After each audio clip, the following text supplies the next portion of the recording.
Hello everyone, welcome to my YouTube channel. In this video I am going to be showing you how to install Parrot OS on your Android device, just like it is showing on your screen right now. Okay, I'm going to show you the step-by-step process of installing it, from the setup to the installation and the customization of your operating systems. So please make sure you watch this video to the end to avoid any errors, and also check the description below for the commands I'm going to use in this video so that you can guide yourself with them. And if you're seeing this channel for the first time, we upload videos on Linux tutorials, ethical hacking and programming. If you're interested in this niche, make sure you click the subscribe button and turn on your bell notifications to be notified whenever we upload a new video. And without wasting much of your time, let us get to the video.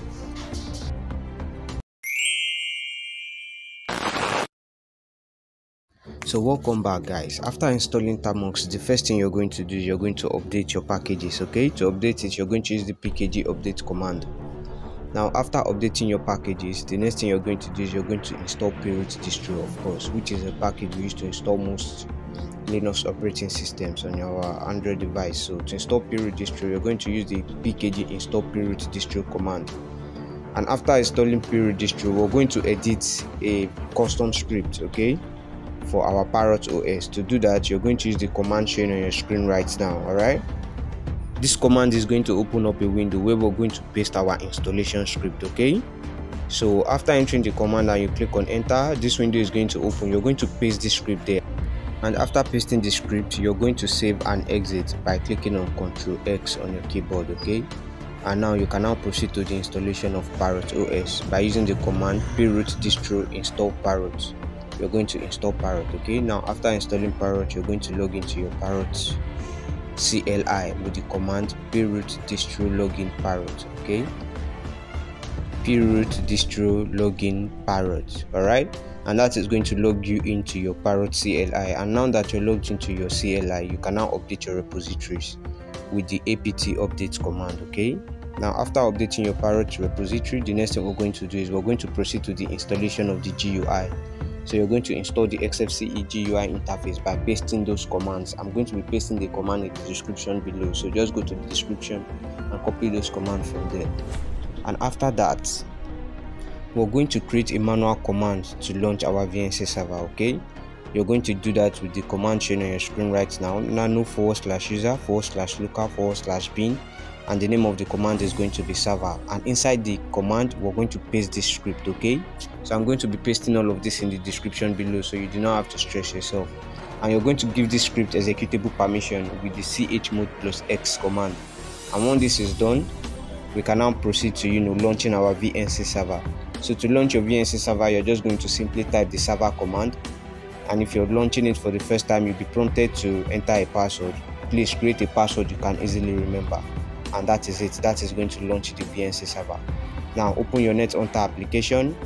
You want to make sure your connection type is basic VNC, and in the VNC password, you're going to enter the VNC password you created earlier. Okay, and in the VNC connection settings, you're going to make sure you write localhost, and in the under part, which is the right hand part, you're going to make sure your localhost is the localhost 1. Okay, and your connection type, make sure it is basic VNC as it is showing on my screen right now. And once you've done all of this, you can now click on connect, and this is it. We are now logged into our GUI interface. Okay, we are now logged into our Parrot OS XFCE4 GUI interface. So I do not like the theme, I don't like the light theme, so I'm going to change the theme now.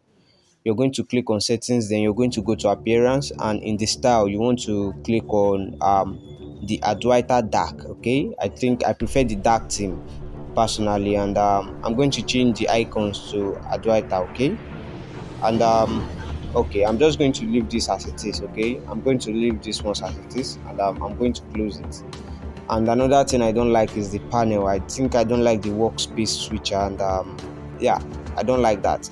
So you can choose to leave this. Okay, if you're okay with the GUI interface, you can choose to leave this. And the good thing or the great thing about Linux operating system is you can customize it the way you like. Okay, so you can just customize your GUI to your own taste. Okay, so that is it. I'm just going to make a few changes here. I'm going to shift the clock to the middle. Okay, by expanding my separator.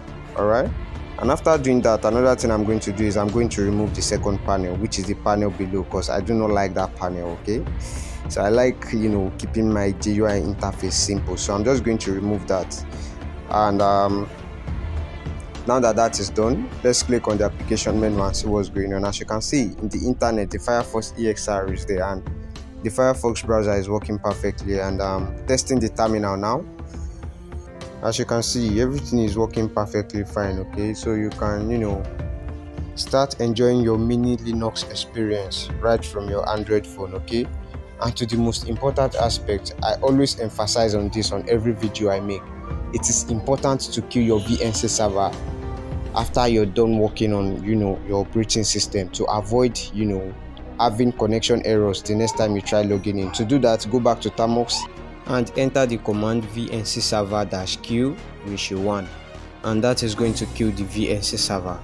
And the next time you want to log into your Parrot operating system, you can log into the CLI by using the Parrot distro login Parrot command, and start your GUI by using the server command. So this is how you install Parrot OS on your Android phone. I hope you found this video helpful. If you did, please make sure you click the subscribe button and turn on your bell notifications to be notified whenever we upload a new video. And if you have any question, let me know in the comment section below, and I'll make sure to reply you as soon as I can. Thanks for watching, and I'll see you in the next video. Goodbye.